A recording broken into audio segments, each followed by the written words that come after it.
This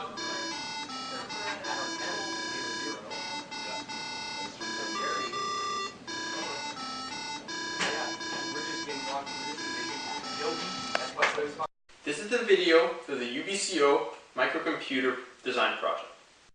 The purpose of our design project was to create a musical rehabilitation tool.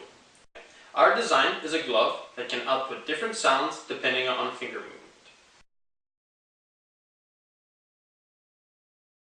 This device is very useful to train fine motor skills.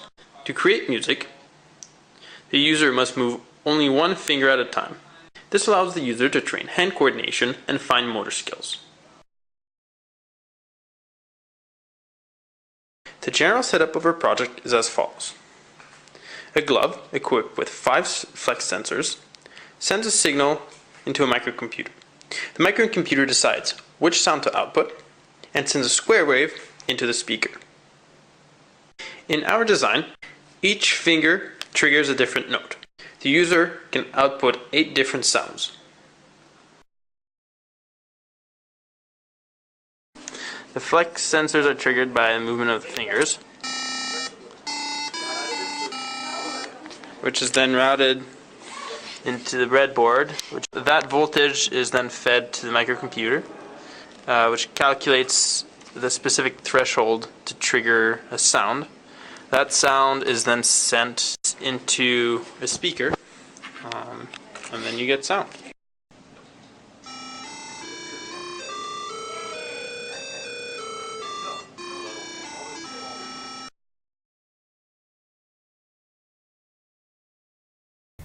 We will now explain the code used for the Melodic glove.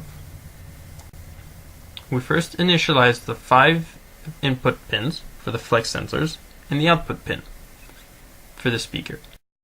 We first start the main loop by reading in each flex sensor position.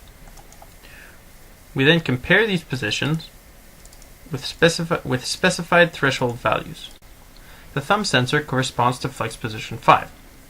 If this sensor is below the threshold value, we play the lower frequency notes. Otherwise, we play the higher frequency notes. The thresholds are different for each sensor. We therefore set them manually. After outputting the sound, we output the flex sensor position to a serial port so we can debug.